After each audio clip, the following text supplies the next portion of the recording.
Life is hectic, demanding, and doesn't stop. When honest with ourselves, we must confess we often don't know what the hell we're doing. The Larkcast is an ongoing conversation about the inclusive and mischievous nature of God's presence through the lens of all the things that make up this phenomenon we refer to as life. Astonishing grace and refreshing honesty collide right here for your weekly encouragement.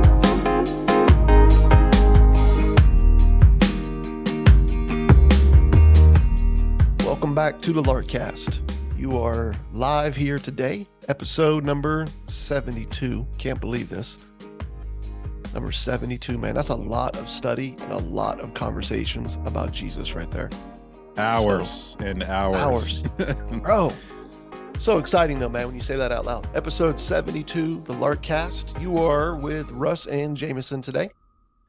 Tony is in the middle of a really pretty cool work project he's got going. We'll let him tell you more about that here in the future episodes of the Larkcast. But in the meantime, it's Russ and Jameson today.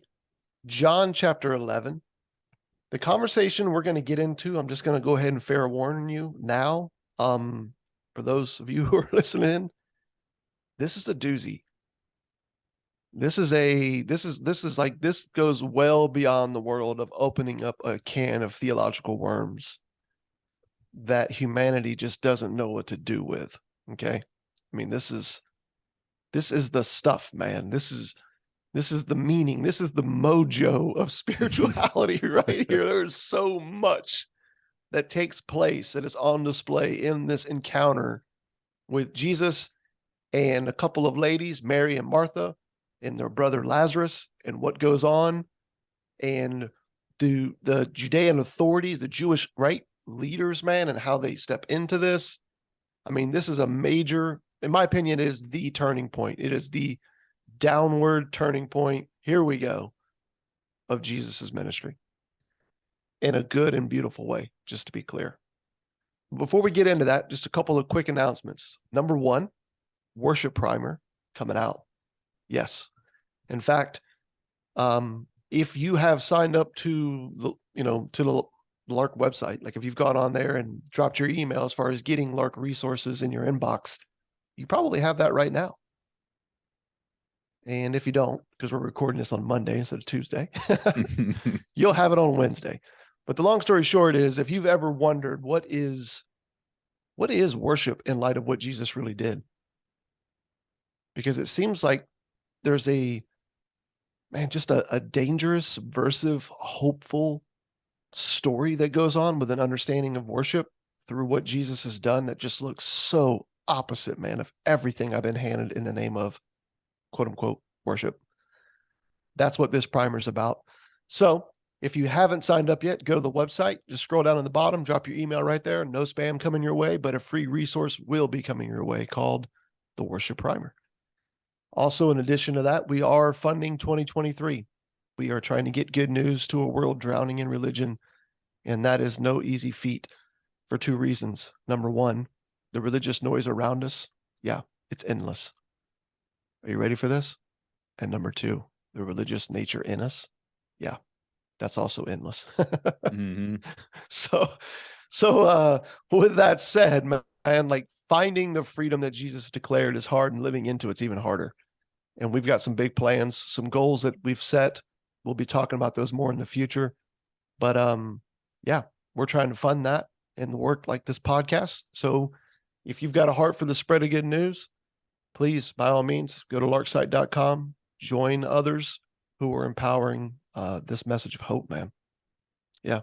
And thank you to all those who have jumped in recently to that end.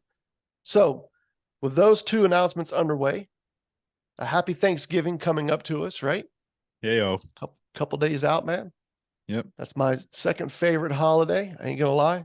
Turkey Day, man, for me is a great joy. And with that said, with those announcements in mind, with Turkey Day on the horizon, John chapter 11, the raising of Lazarus from the dead, and seeing it for, I feel like what Jesus is revealing, which is so far beyond, dude, anything that I was handed in Bible college, seminary, fellow leaders that I worked with, what I taught for years and years and years in the church, man, in regards to this passage. Yeah, I think what Jesus is saying here it just, I wish I had words, man. I honestly, I wish I had words, because amazing doesn't do it. It's killer. I'm so stoked. It's mind blowing. You know what I mean? Like all these All the phrases that buzzwords. all these like things that pop in our head. But this is like that one passage where I'm like, yeah, none of those work, man. It unsettles everything. Yeah. It makes all those words seem like meh. Yeah. It's like straight disillusion. You know what I mean? Like that's what he's bringing here. He's Yeah. going to disillusion us. Which, by the way, if you're new to the podcast, one of the things we've talked about in the past, being disillusioned is a good thing, because it means that you moved away from an illusion. A false reality. Right? Yeah, So exactly. we welcome being disconcerted. We welcome, right, being disillusioned by Jesus, because it's him moving us away from a false reality that we You bought. could say that Lark in a nutshell is a couple of people, a handful of people who've just been really disconcerted and troubled by Jesus. Yeah. But in a way that has liberated us more than anything ever else has ever even sort of come close. Yes. Be a great way to put it. And this right here, man, these verses, that's what they're about.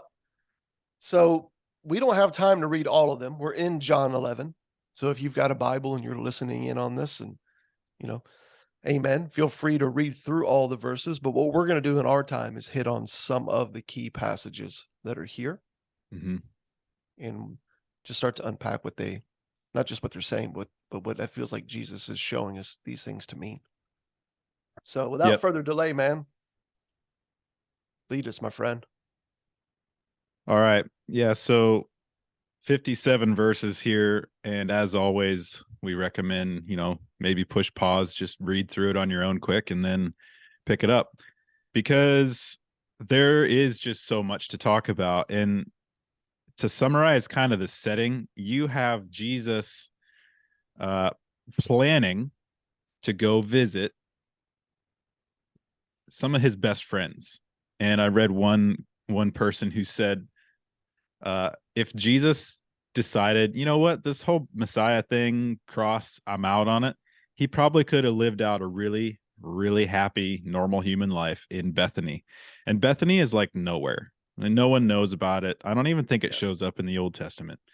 And these are his people. And he gets word that his friend who he loves, is what it says later on the chapter, Yeah, man, is very sick. Okay. And he doesn't go. Like, they're telling him because they know this is the guy that's known for healing people, and he's our friend. Like, we are tight personally. So they reach out, and he says, Lazarus has died. If you go to verse 14, I'm glad for you that I wasn't there. He's talking to his disciples. That I'm glad for you that I wasn't there so that you may believe. But let's go to him. And what we find out in a few verses is this is already long past Lazarus' actual death. So Jesus missed it by 4 days, and everybody's confused. Okay.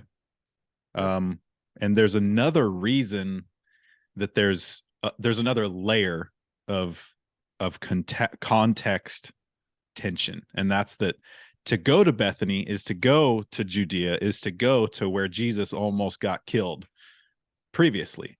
And so the disciples are like, well, if we go back, like, they're coming for you, right, Jesus? And Jesus says in verse 9, aren't there 12 hours in a day?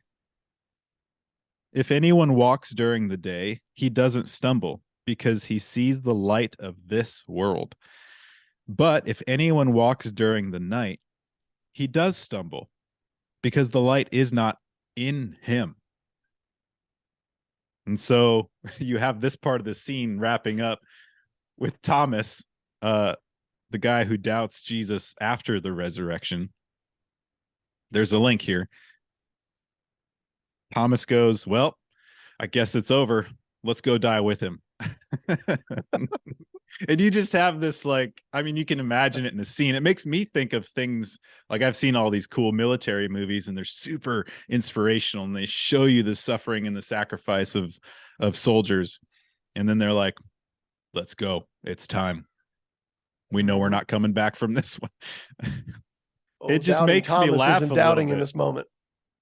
He's not, but there's just something funny going on in him. So all of that lays the groundwork for Jesus saying, I am the resurrection and the life. Yeah. Yeah, it's I like the groundwork, because you're coming out of this scene where Jesus is healed. We've talked about in the past episodes. This blind man, you've got religious leaders that are coming for his throat over it. They're basically cornering him on, man, tell us plainly, right? Who are you? Enough of this. And he's like, I've been telling you from the beginning, so let me just make it exceedingly clear once again, right? That he's the Christ, he's the Messiah. He is one with God. The Father is one with him. He's right here in front of you, incarnate, right? God in the flesh, Emmanuel. You know what I mean? It's what we celebrate coming up here in another month in Christmas. Like, this is it, man. This is the mojo standing right in front of you. And they're just right up in arms. So, he does disappear. He goes away. As you said, right? He catches word about his friend Lazarus. They are friends. They are buddies. We definitely see that in the scriptures. He cares deeply for this person and for his sisters, Mary and Martha. We do see them referenced in the scriptures. We do actually hear things that they say, and we see things that they do. Where Lazarus, you never actually hear him say anything in the Gospels. Yep. He's a pivotal character, right? But you never have any like writings of anything that he's ever declared. Mm-mm. And as you've noted, right? Like it's almost like he's provoking the charge of blasphemy that they're bringing against him, which, by the way, is what they use to legally, right? Or Pin him to I the use wall. that word loosely. Yep. Yeah. They find some roundabout ways to legally make their case for ending his life over this charge. And instead of peeling away from that, he presses into it even further. To the point where one thing that you've noticed, like it says in the scriptures, like he hears about Lazarus dying and he intentionally decides to wait. He's doing something here. There's a tension, there's a frustration that's going on here, but there's a divine purpose in it. It's leading us somewhere that we cannot get to on our own. And so he waits. And you're right. He does decide, like, okay, it's now time to go back. And they're like, man, they're going to kill you. And I love that, like that point, man, you brought about Thomas. Yeah, he definitely doubts later, but in this moment, he has this courageous, yeah, man, then today we die. kind of thing going on. Yeah. And you can definitely tell, Jesus is like, yeah, I think you're missing the point. And then he arrives.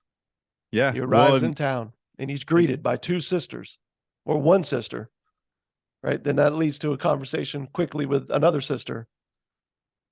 And I feel like that's where it starts to get pretty mind bending. Yes. And back to one of your first points, Russ, like Jesus said in verse 4, this is done, like this sickness will not end in death, but is for the glory of God, so that the Son may be glorified through it. And so you've seen Jesus throughout John putting off this moment of now is the time to be glorified, right? Here it is. Like, you're right. This is the turning point. This is the final stretch of his ministry and his plan to redeem all things. So he gets in, he's walking in, and Martha, who, if you remember, she's the busy one, right? She comes out to meet him. Mary is the one who sits at his feet, and she's waiting back at the house. You see their personalities coming out here. Martha comes out and she says, sorry, there it is. Then Martha said to Jesus, Lord, if you had been here, my brother would not have died. Yet even now I know that whatever you ask from God, God will give you. Jesus says plainly, your brother will rise again. Martha says back to him, I know that he will rise again in the resurrection at the last day. Okay, reinsert the concept of disillusionment here. Jesus is like, you think one thing about rising again, and I'm going to tell you right now a completely new thing, or at least new to you. I am the resurrection and the life. Okay, so first, most important point, maybe the only point for this whole thing that we need to talk about right now, is that Jesus does not say, I am going to give you resurrection. He doesn't say, I'm going to make resurrection possible. He does not say, I will be your resurrection. He does not say he's the way to resurrection. He's not the giver of resurrection. We can go on and on and on. The point can't be missed. Jesus is saying, I am the resurrection. So what we're seeing here is Jesus is talking to a woman who's been faithfully religious her whole life, and she's actually really been coming around this whole Jesus character, this friend of hers. But she's standing here expecting the man who's healed all kinds of people and worked all kinds of miracles to basically be like, obviously she knows he'll be sad. But she's saying, I get what you're saying, Jesus. I know that we will see him again one day. And Jesus is like, it's better. It's better because the resurrection is not a button I push later on. I'm walking, living, breathing resurrection, and I'm with you, standing right here with you. Yeah, this is where it starts to me. This is starts to unfold into something like I was trying to allude to earlier, something that gets into a place of a beautiful mystery, but almost you kind of find yourself almost without words. You know what I mean? In moments of seeing it, you start to see it, and it feels like it starts to click in your mind. You even feel it like in your chest, but you can't quite articulate it. You know, it's as much. It's which for me is frustrating, man. But we definitely see him deliberately staying away, and as you've already alluded to, it's Martha, right, who comes to him. And like, you know, Lord, worry if you'd have been here, you know what I mean? And so she has this, you know, this confession. But I love what, you know, what Capon says, man, like in his research of this passage, he makes it known that Jesus is not interested in what she thinks she knows. Okay. When you look at her statement to Jesus, like, yeah, I know, he'll rise again. He's not interested in what she thinks she knows. He is concerned with what she is willing to believe. Concerned, that is, not with her theology, but with her faith. So he simply says to her, your brother will rise again, right? Chapter 11, verse 23. In all likelihood, he goes on and says this, Mary, Martha, and Lazarus were reared. They were brought up either as Pharisees or under the influence of Pharisees' teaching. This is something, right, that in our American modern day context, we don't draw all these connections, you know what I mean, when we first look at these verses. So Martha's response to Jesus, right, in the very next verse, she sounds exactly as if she's like repeating a lesson that she learned in Pharisee Sunday school. Oh yeah, she says, I know that. I know that he will rise again on the last day. Of course. You know, the whole notion of general resurrection in some future tense, some future date was standard Pharisaic teaching. Not everybody agreed with it at that time, just to be clear. The Sadducees did not align with that teaching, but the Pharisees taught this. And so she's just sort of repeating this like, oh yeah, I know mind, right? I know this. But what she's not believing is that this very resurrection that she's looking for in some future date is standing right in front of her. And you start to, in this, I feel like it's right here in this tension is where you start to see why Jesus waited and did not come to heal his friend upon hearing, right, that he was hurting. And you definitely can note already, he wasn't holding back because of some fear that he was going to lose his life if he went into town. If Jesus is not afraid of anything, it seems at this point, it's him dying. Yep. He's already made it known this is his mission. His mission is to die. He's not afraid of it. So his holding back a few days is he's revealing something, not just to these people, but he's unveiling something to you and I. And it seems to be this misunderstanding, this misperception that we have about the very nature of God and life and death and resurrection. That's not allowing us to see the Messiah for who he is and what he's actually doing right here in their presence. It's almost like a parable in a sense, right? Yep. It's like a parable acted out in real life. Parables were teachings that Jesus did that were designed to disillusion us from our misunderstandings that we have of what God is like. And this seems to be an acted out parable where he is accomplishing that right here. So to flow out of that, there's this parallel that's I'd never noticed before. It's very subtle, but Jesus is essentially accused of not caring. Mm-hmm. Right? There's another time when he was accused of not caring, and it was when he was sleeping in a boat while the disciples were trying to manage their way through a pretty bad storm. And they're like, this looks like the end, and you're just snoozing. What they didn't say in that moment is, you have no power. They were just like, you don't care. Okay, here's another part of how this story is disillusioning a wrong way of viewing God. Jesus waited, and one of the things that allowed space for was for him to stand in front of some of his dearest friends mourning the loss of their brother whom he loved very much, and he wept with them.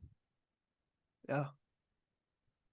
Because there's a kind of care being communicated, a kind of withness, like standing right in front of you-ness, that Jesus is able to do in real time with them that may not have been possible had he just snapped his fingers, from across the miles and healed Lazarus, which he's done before. Yeah. Right?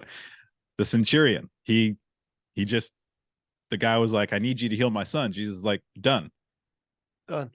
Right? Like, wait a minute, you haven't even seen him. You haven't even come into town yet. He's like, yeah, it's done. Yep. And Jesus marveled not at the fact that he healed the centurion's son from a distance. He marveled at the fact that the centurion was okay with just asking him flat out, I just need you to do it, and didn't require Jesus to come.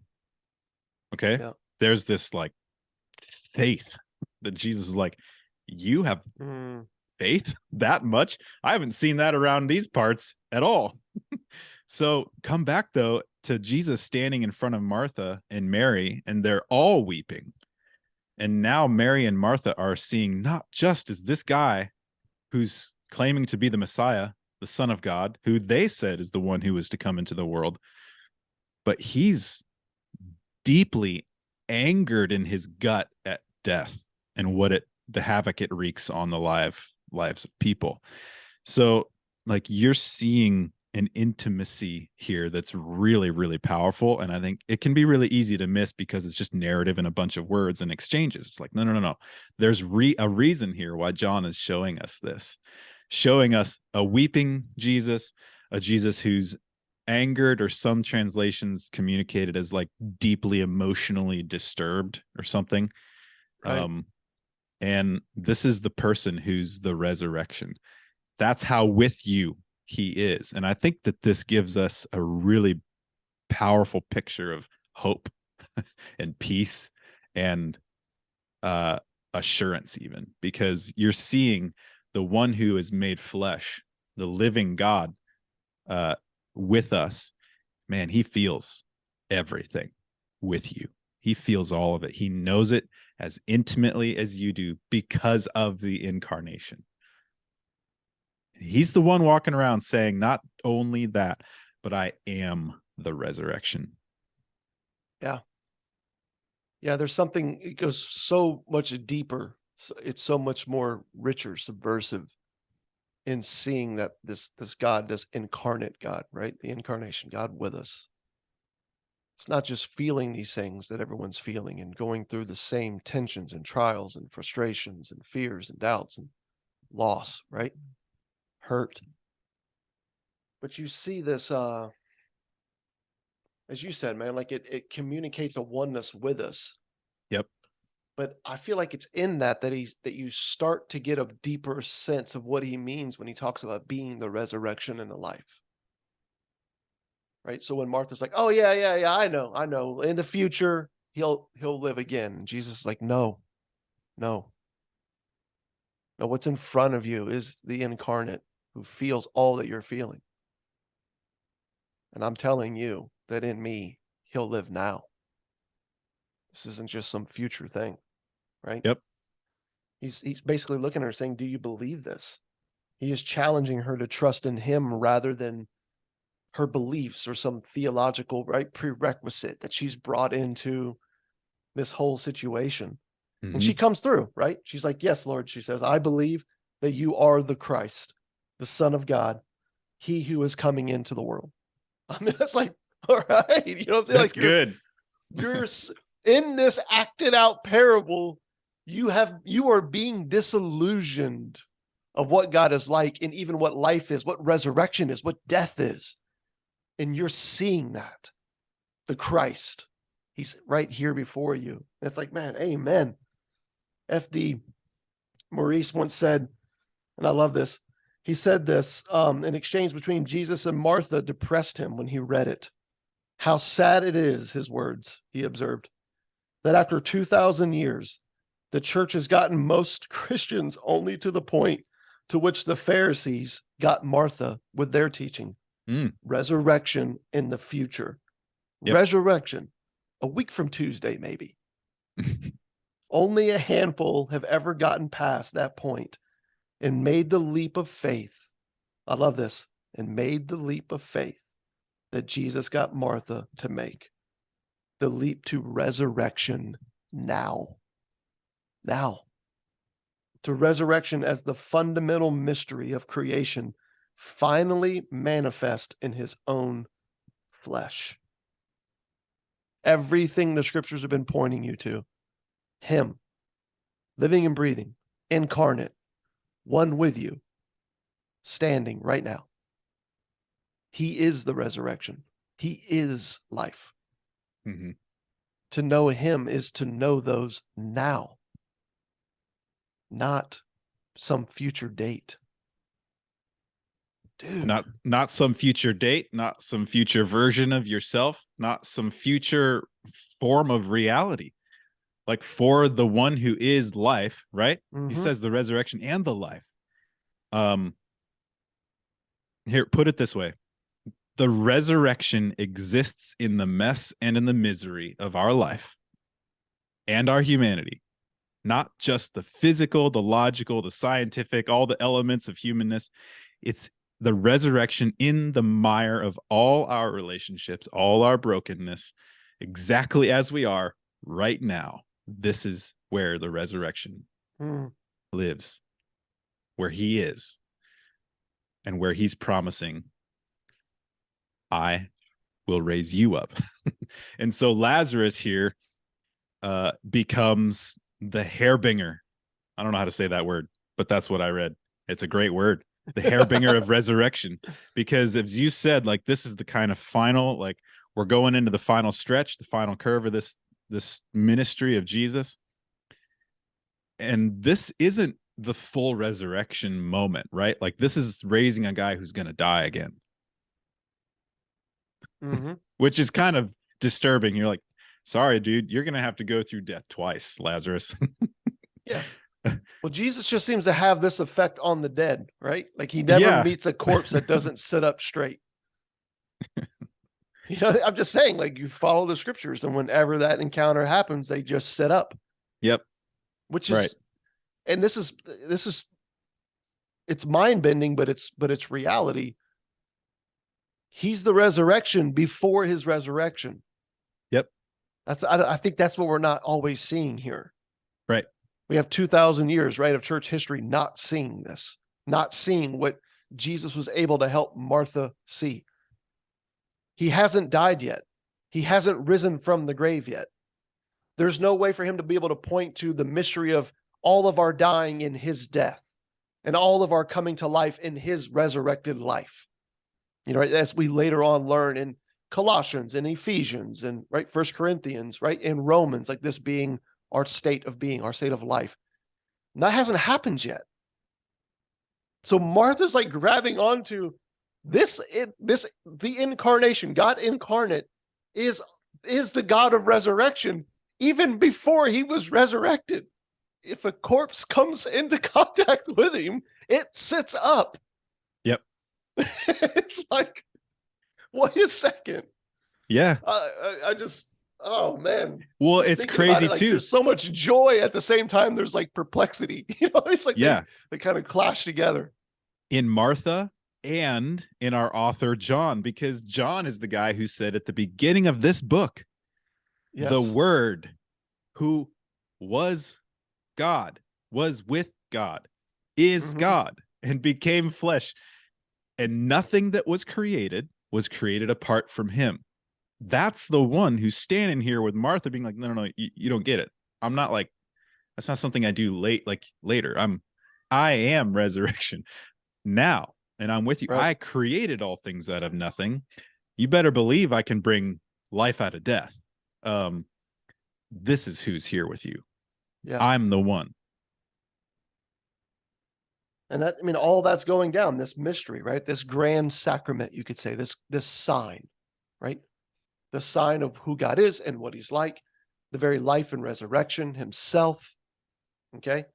Right here in front of you, this present kingdom, you could say, it works like a mystery through resurrection, not reform.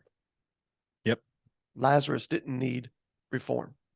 Jesus didn't need to bring some machinery called resurrection to the world, in which case he could then finally accomplish it. What he's revealing is what's always been true. Somehow, before the foundations of the world, the scriptures say, we were crucified with Christ and brought to life in his resurrection. In him, we find our very being. We're going to get more into that. But in the story here, in the text, Martha goes and tells her sister, right? The teacher is here and is calling for you. And Mary comes out quickly to meet him and says, Lord, if you had been here, my brother would not have died. If you had just been here. But it says that Jesus is upset and he does not reply, right? Which, we start to get into the whole, like, him weeping, as you brought up earlier. It's like John basically uses every detail, it seems like, to show the emotional price that Jesus pays in being the sign of the mystery of God, of being the sign of the kingdom of God, of being the very resurrection of God himself in flesh walking among us. There's an emotional toll, man, that has on him. Because he knows fully who he is and what he's doing and who people really are, right? Alive in him without even them seeing it or knowing it. And yet here they stand in his very presence, saying things like, if you would have only, then. Could you imagine?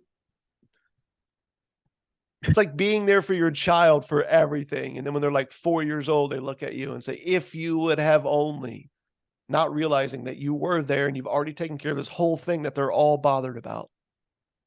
And the very myth that they're grabbing onto as reality, that's crushing them, that's right, enslaving them. You're standing in front of them going, you're already alive in me. He right now in the tomb is already alive in me. what? Yep. You know what I'm saying? Like There's you got to know that played a toll on him, man. there's a settledness in him about Yep. you and me. There's a settledness in Jesus about what's real and what's true that he knows we don't have. We don't share that settledness. We don't share that assurance that all is well in Christ because Christ reconciles all things. He created all things and he can redeem and has redeemed all things, right? Yep. And Kruger tells this story about, and I love this, where he's talking actually about this text. And he's like, it's like I saw this child come off of the school bus. You know, we have to stop when the school bus stops. This child came off just a mess, screaming and crying, walks up the stairs to their house and what appears to be grandma sitting there waiting. She comes up the stairs crying and has all these problems and is clearly dumping them all out. And grandma just listens, gives her a big hug. And you could just imagine, like, why aren't you freaking out about what I've just been through? Why aren't you like packing me into the car so we can go and reckon with this or something, right? Like you can just imagine the scene, but grandma has the wisdom of life. She knows. She's like, I know that whatever you're going through is really troubling, but I also know that you're home. You're with me. Yep. And I'm going to take care of you. And I think that that's one of the things that we've lost by making religion the way to God. We've bypassed resurrection, imagining that our religion is going to get us to resurrection or that it's going to get us to whatever this promised future is that God has been alluding to throughout the scriptures. Yep. And it's like, no, that's anxiety in action. Like you are taking anxiety like a pill every morning when you live like that. And the resurrection in the life shows up to say, you can't fake being alive. Right. Such a good point. So you can't fake being alive, bro. I know you're working really hard and you have 4.5 million followers who are listening to your advice. Yeah. But it's all just driven by the same anxiety and insecurity that all your listeners have. And together, you guys are just faking your way forward and calling it progress, success, leveling up, making an impact, changing the world. And meanwhile, you have Jesus like a grandma who's just greeting us and going, can I just give you a hug and let's go sit down and eat some soup? Exactly. It's cold here in this dooryard. Yeah. And these myths that are crushing you. Yeah. It's not true. It's not true. Well, if you follow the story here, Jesus plows on ahead, right? Mm-hmm. He sees he's already brought, right, Martha to a challenge, man, of seeing something that she was not seeing. She was right in her answer, but again, it was that very Sunday school answer, right?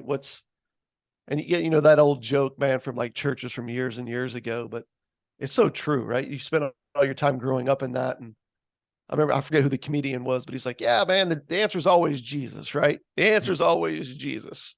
I mean, to the point where you're at some point in a Sunday school class and it's like, what's brown and furry and collects nuts in the winter? There's some kid who's like, well, it sounds like a squirrel, but Jesus, correct. So she gives this, right? This very much like Sunday school answers, what she was taught by the Pharisees. And he moves her to a place of faith in him, the resurrection, him in front of her, not this set of beliefs that you're holding on to. And then we see the same thing with Mary. You see the emotional toll that it plays on Jesus. And then you see him in that moment plow forward. And he just basically tells them, hey, move the stones. They're like, no, Lord, he's been in there 4 days. Lazarus stinks. You know what I'm saying? Don't do this. And he's like, move the stone. He comes walking out. Lazarus, come out, right? Lazarus comes out, man. And man, Jesus tells him to, right, undo his bandages, man. Unbind him and let him go, he says. And in that resurrection, from, right, the resurrection in the life, who's breathing and speaking, he's unbound and let go. Nothing that religion could ever bring about. I mean, if you ever needed a testament to, humanity doesn't need reform, because reform is not an option when you're dead. What humanity needs is resurrection, which is good news for us, because death, right? Our sin, our spirit of independence is all we can bring to the table. And it's that very thing that Jesus uses to make us alive. Yep. It's such a beautiful picture, man. And that's it, right? And the dude, here's the thing. That's the beginning of the end for Jesus right there. That's the beginning of the end. If you go to chapter 11 and you look at those next few verses from there, you're going to see where, the chief priest, right, and the Pharisees, they gather together in a council, and the high priest is basically just giving it to them straight. Like, you guys are a bunch of know-nothings. And he tells them this. Enough of the hand-holding, enough of the generalization, enough of him saying that he's the Christ and picking up some stones and trying to kill him and him getting away. We're going to work together, and we're going to make a charge of blasphemy, and we're going to use the system of law that's in front of us to end this dude, because people are believing in him. AKA, we are the religious leaders, and our property value is going down ever since the incarnation moved in, which is what we celebrate on Christmas. Mm-hmm. The God who ends religion has showed up. And that's bad for those who are in the religion business, bro. We got to kill him. And they make that plot, and there it begins. It's wild, man. Yeah, and that leads right into the passion narrative in John. And I think just a resurrection. Oh, wait. Is it a good point for this episode? Because, dude, I feel like we just skimmed the surface, man. I feel like we're just getting started. We're just getting started, bro. Like, where this understanding of what Jesus just revealed goes is, to me, the most life-giving thing you'll ever hear. It's the most freeing thing you'll ever encounter. It's straight liberation, 200 proof, right? Drunk, no chaser. Yep. And I'd like to get into it, man. I'd like to just peel that onion for a minute. So, yep. I say, I love it. I'm with you. Let's stop here. This has all been good and beautiful and true news. Yeah. The eyewitnesses, man, to this, they're everywhere. You can find them not just in the scriptures, you can find them in Roman literature, by the way. There's a reason why they put Jesus on the front of Time magazine every year. It's not always for the right reasons, but one of the things that you're not going to get around is the fact that, it's not just the Bible that's saying these things. And that's pretty life-giving in and of itself, right? And so that said, happy Thanksgiving to all of you, our listeners. Thank you for your support. And we just, man, I just hope you have a fun and restful, day of sitting around and doing nothing other than eating and laughing, having a nice drink, maybe watching a ball game, take a nap. Because he who is the resurrection is present with you, wherever you're going to be at, man. Cheers to that. And cheers to this next conversation. So stay tuned till next week. Mm-hmm. Yep. That said,